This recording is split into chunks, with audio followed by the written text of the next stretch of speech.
beginning for a very short while, Judea. Put the mic in front of you. Put the mic in front of you. Please. The closer the better. Okay, in the beginning, for a very short, is that pretty good? Better, yes. Judea Reformed Congregation piggybacked off UMC Hillel Foundation. Our mantra was no overhead. We had the lowest operating cost of any Reformed congregation in North America. Some of you don't yet know how we got Eve as our rabbi. Actually, we outbid Hillel. The UMC Hillel Board of Directors, to be kind, was very conservative.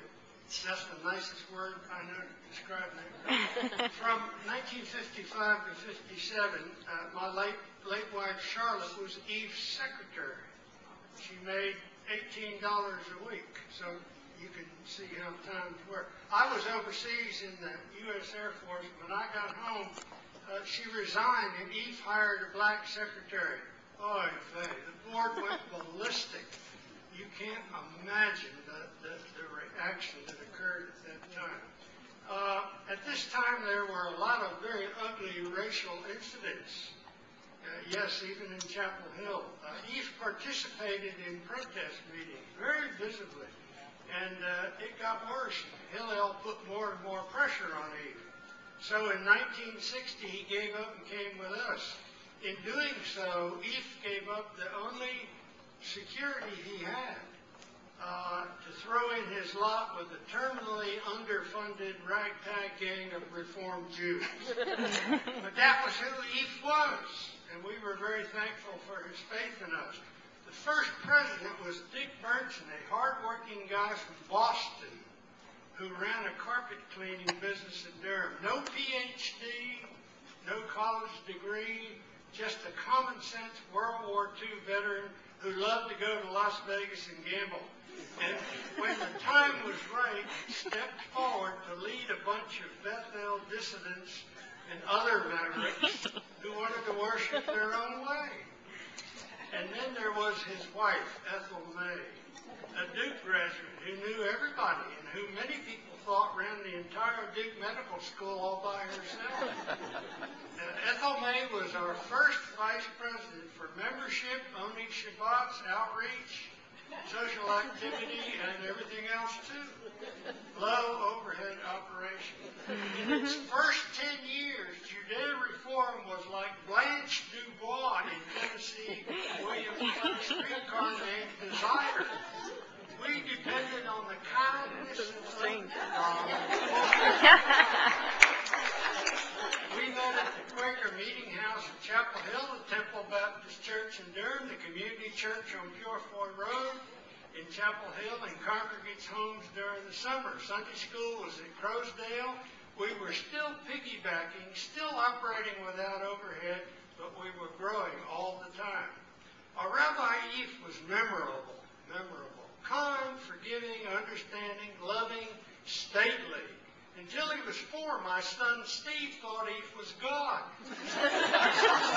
Standing up there with a big white beard and a deep, booming voice. Eve was an artist, teacher, community activist, and sculptor who carried our Torah in all kinds of weather to different places on Friday nights. We all loved him. His sermons, however, were a completely other story. They could be described as elliptical or as explorations in the cosmos. They would start here and move off in hugely disconnected circles, which occasionally reversed themselves and moved back. The big question every Friday night was, will he link it all back up before he quits?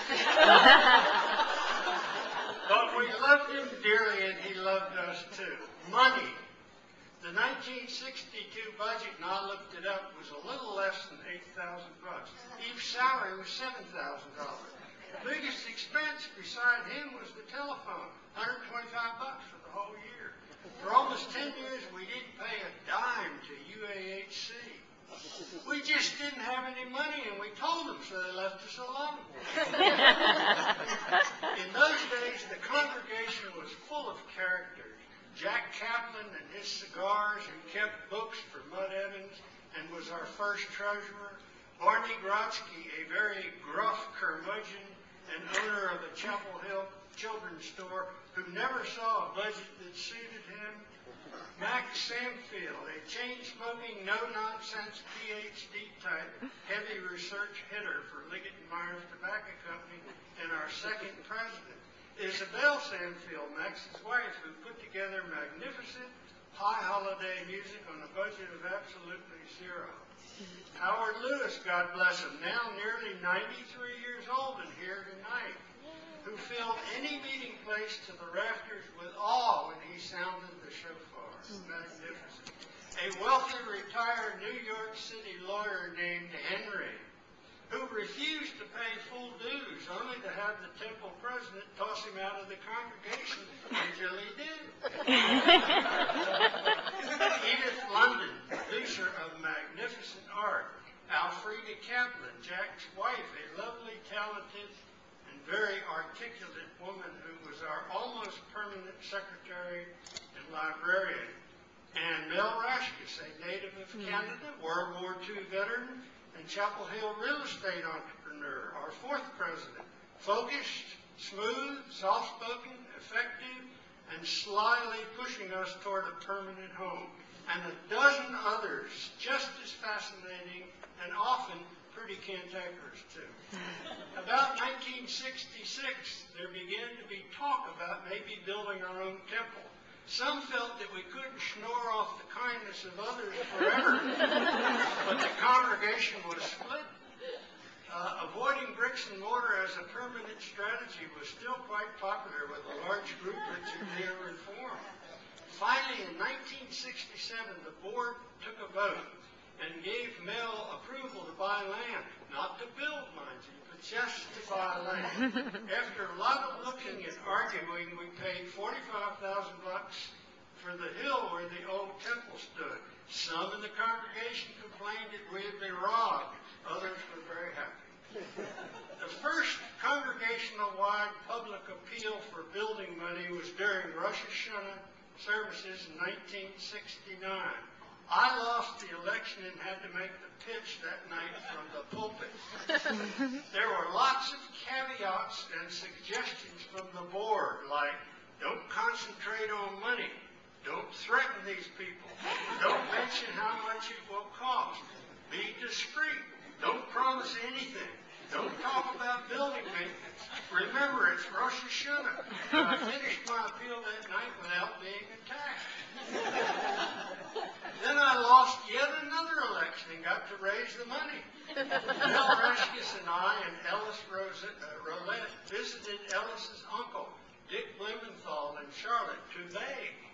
His picture's on the wall in there. You should take a peek at it. He was the owner of Radiator Specialty Company and founder of the Jewish retreat Wild Acres. He gave us a $15,000 pledge payable $5,000 then and $5,000 over the next 2 years. In 2 months, I wrote him a letter and asked him for the other $10,000. And by gosh, he sent it too. A couple dozen generous congregants followed with pledges. You can read their names on the plaque on the west wall in the Charlotte Moscovitz Levin Social Hall. We got a loan commitment from Central Carolina Bank, and soon a building committee was appointed. We hired Chapel Hill architect Don Stewart and charged him with designing the best-looking, inexpensive temple in the United States. For a builder, we chose Durham native Mr. C.S. Witt, a righteous Gentile whom we persuaded that he was leading us Jews out of the desert wilderness to our new home. Then I began to honor with him after that. The groundbreaking was held on a very cold, windy Sunday afternoon in a clearing on the hill in front of the old temple. Everyone was beaming. The finished cost was only $58,000. That's for everything. When Mr. Witt was done, the sanctuary roof leaked. And it still leaked when we sold the building 35 years later. But at last we had a home. It had a sanctuary with stone walls, a kitchen, a rabbi's office, a library, 2 bathrooms, and 8 classrooms.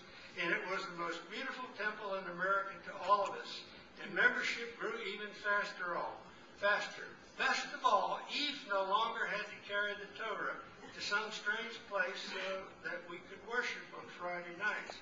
But we had forgotten about furniture. We were out of money. Now, periodically, UNC sold all of its worn-out office furniture at auction. At one of those auctions for the furniture, we bid $78, won the bid, and got 40 desks, 12 tables, and 75 chairs, all beat up and scratched, but all still usable.